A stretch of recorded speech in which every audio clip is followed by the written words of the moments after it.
Now this is much more dangerous to the environment than what underground mining is. It's like apples and oranges. And so we've made up our mind. This mine is not going to occur. Miigwech meal.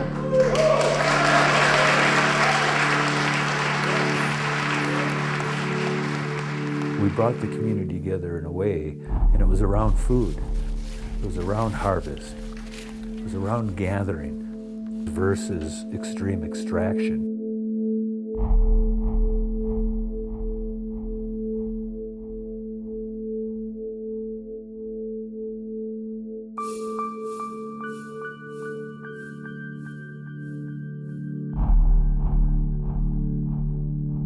And it was obvious to many of us watching that there was issues with this group of people who tried to call themselves a mining company, which was pretty much just a front group to help put this permitting process together, which probably would have been sold to someone else, either the Chinese or some foreign country, because of, and you say, how would you know that? It's because the changes in terms of foreign land ownership in the state of Wisconsin came along with the lobbying for the change in the mining bills, which came along with the change in the high capacity well bills, which came along with removal of local zoning control over certain issues.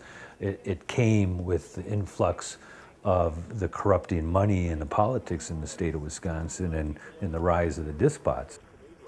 And so the philosophy about this is that it needed to be peaceful, it needed to be educational, and that your presence there has to do with harvesting products that are available on public lands. So many people, and beyond just tribes, so many people stood up for themselves and for their homes and for their water resources and things like that during the mining struggle. It was just amazing to see. There's so much love in the woods. And the harvest camp, I think, reminded me of all of those gifts that I'd kind of forgotten, the edible gifts that I'd forgotten. We found a renewable resource here that we thought we could supply the people in this county with, several $1 million, not a treasure trove, but probably as equal amount as what the mining company could get just in renewable resources that are already here in a sugar hemlock, sugar maple-based forest. We had pancakes today with homemade maple syrup. The people came together and we shared. And we're all of the same spirit. We're fighting against this threat to our environment, this proposed mine. So we're not going to let it happen here. Miigwech meal.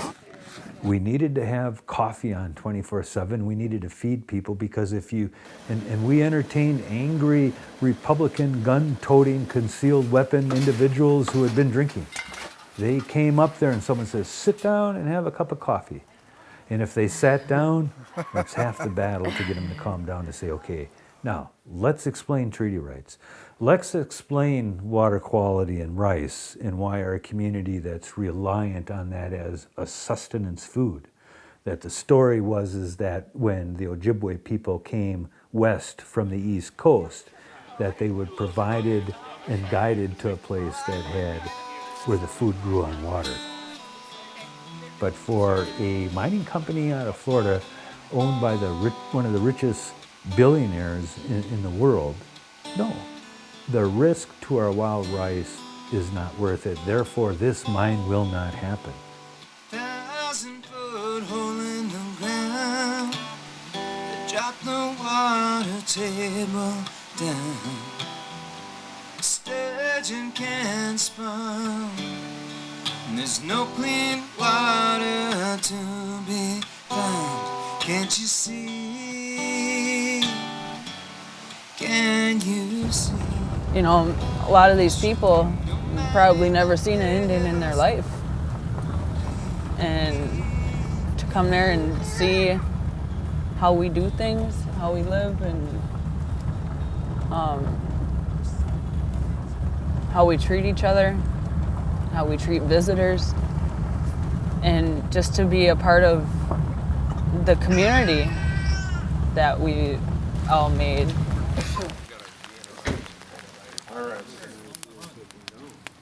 The discussion was already about if there was going to be a mine, what's the baseline data and what's the loss to the Ojibwe Nation in the harvesting and gathering capabilities. The discussion was already about air quality. The discussion was already about what about sulfides and how it gets into the water. We were already talking about all those things in a very general way.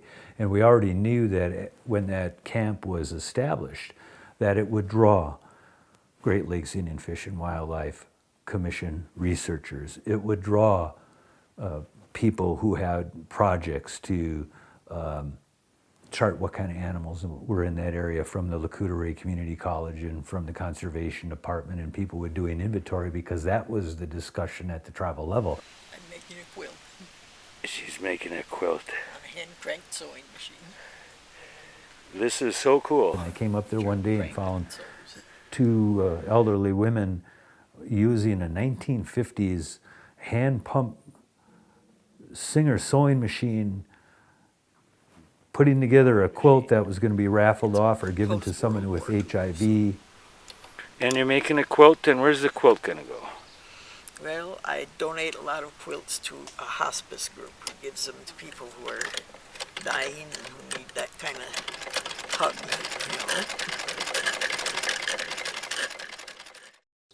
It's going out there and listening to what's out there. And to get a feeling for the terrain and saying, what's the earth telling us? What are the animals telling us?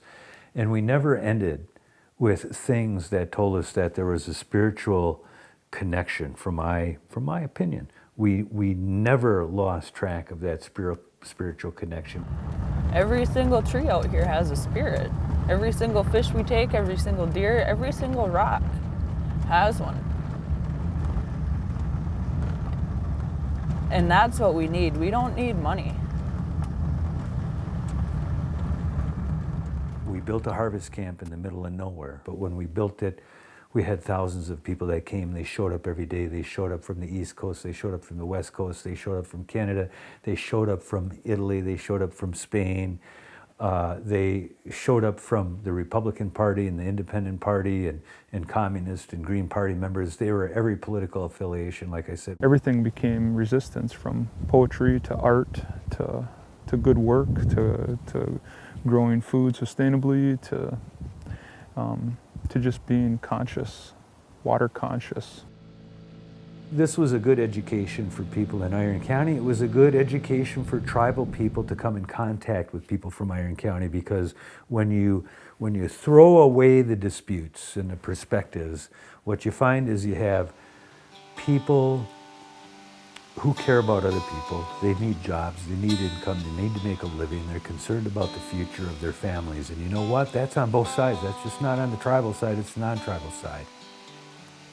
And we sit down at the table and say, wow, we have a lot more in common. Is an open pit mine what we want for the future of our children? And cool water wash me from the mountain's clear blue stream. Please take a stand for life and land and no key.